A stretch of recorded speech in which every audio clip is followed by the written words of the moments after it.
All right. Hi, Randall. Hey, Anthony.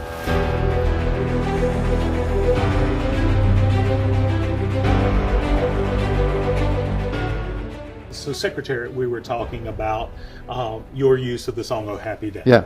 which totally just makes the film so wonderful. It's that rousing moment. You planned it earlier in the film, and so it's there. We've heard that melody. We've heard the guy grooming the horse, and then later it becomes this triumphant release and celebration. That wasn't that just a brief version of that story. You had to fight for that. Yeah. It was an interesting process because Oh Happy Day in about 1972 or 3 was a huge hit. And in on the pop charts, it wasn't in gospel radio or Christian radio, which I don't think even existed in those days. It was just a hit. You could feel the passion and the joy in it, and out of nowhere, this seemingly spontaneously recorded gospel song had come on, and I loved it. It was exactly from the year of Secretariat's victory, or his Triple Crown, and I thought it was the perfect celebratory song, and it belonged to the period. The studio was hesitant about it, and I'm not sure that it was for any sort of anti-faith position or something, but it was different to use a song like that instead of just a kind of rousing score. Now, my composer of all my movies has been Nick Glennie Smith, and he is capable of writing absolutely stupendous music. It wasn't that I didn't feel that Nick could write the thing, but I wanted it to feel personal and unique and not like it was an orchestral score. And I thought, oh, Happy Day. And nobody else seemed to really see it that way. Nick, to his credit, went, oh, it sounds great. And my editor and so my creative team, but you don't know whether your creative team is not doing it because, in a sense, their desire is to give you what you're asking for. Right. And you can say, do you think there's something different or better? But they're trying to give you what you have. So the studio was resistant, I think, in large part because it was just different from the way you do it. So we had our first test screening, and there it was clear the anticipation of the studio was that the ending of the movie didn't work, and they wanted that test screening to convince me that it didn't work, and therefore I would change it. And we did the test screening, and the audience just blew up, just loved it. And one of my friends, someone I really respected, was head of casting at the studio at the time, and she was sitting next to me, and she turned to me and said, I'm Jewish, and I want that song sung at my funeral. Wow. And coming out of the men's room, you could hear men singing "Oh Happy Day," and suddenly the studio went, "It works." It. And they came and apologized. Oh no! Yeah, oh yeah, sure. Yeah, a ton of people said, "Oh, you were right and we were wrong." No, that doesn't happen. Quietly let you have your song. Yeah, just let him have his song and let him go wrong. But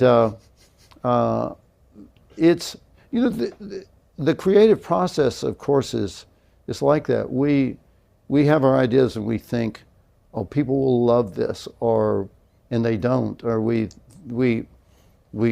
aren't sure something works, and we find out that it really does. You look over and somebody that has tears running down their face, and you think, wow, it did work, or they laugh. And now, of course, the problem is when you want them to have the tears, but they're laughing instead, exactly. Or vice versa. Then you got some other issue to deal with.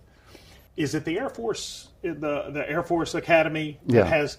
All right, you told the story of going and seeing on the wall. What did you see? So you saw the quote from Braveheart. Yeah, someone sent me a picture of like oh, isn't this great? Your words are on the wall of the Air Force Academy. And there on the wall are, they may take our lives, but they will never take our freedom. And under it, it says William Wallace.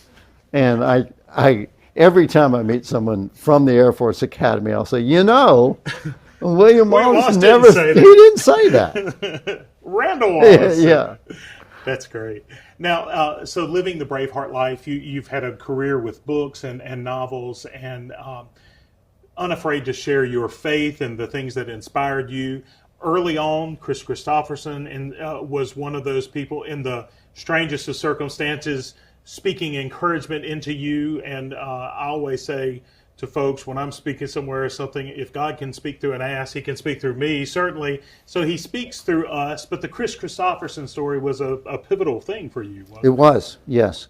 I was writing songs. I had started a little record company. I'd had some encouragement, not so much economic success, although it was an economic success for me, but it was something so bold and different, and it worked, and I was beginning to dream that maybe this suggested I could have a career in something that was so mysterious. I mean, how do you becoming a songwriter or a singer-songwriter, how do you go do that?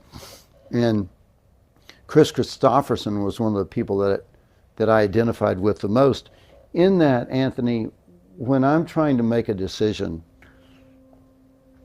and trying to think it through, and you think through things in the abstract, there's sort of this intellectual process you're going through, but how does that pertain to the heart process, the spirit process, the something that you just really want to get out and that motivates you. One of the habits that I've developed over time is to look at people that I respect or admire and say, what did they do in a similar situation, and what could I learn that they went this way, they did that sort of thing. And Chris Christopherson was an airborne ranger in the Army. He was a Rhodes Scholar.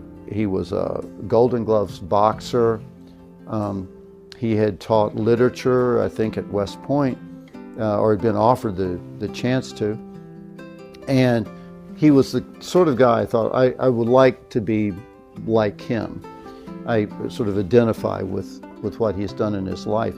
So he came to my school and was doing a concert, and I finagled a chance to get backstage to meet him, and I was so hesitant to intrude on his space, but I walked up and said, "Excuse me," and introduced myself, and he was immediately gregarious. I said, "Hey man, how you doing?" It wasn't, "Get away from me." It was, "Hey, nice to meet you." And I said, I write songs. I love to do it. I'm not sure what to do. My parents would be much more comfortable if I told them I was going to go be a professional, like a doctor or lawyer or something that they had dreamed that I could be, and something secure and sensible. And he said, "Oh man, you got to go to Nashville. You got to go." And so it wasn't that he had heard my music and went, "Oh, you have talent," or anything like that. If there was anything in our encounter, it was that I had the willingness to go up and introduce myself and say hello, because there are a lot of people who would lean back and go, "Well, what if I'm intruding on him? What if?" And that's a real thing.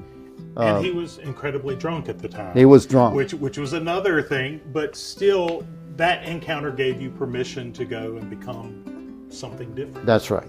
That's right. That's an incredible thing. And I have run into him 3 different times. Oh, really? And brought up the story each time, and he never remembered it in any of the times, and yet he thought it was so cool. He was having memory issues, but when I would tell him about it, he'd go, "Man, that's great." And he'd say to friends, this guy, and I encouraged him. and it was really beautiful. I mean, I will be eternally grateful to him, and of course continue to admire him as one of the greatest singer-songwriters ever.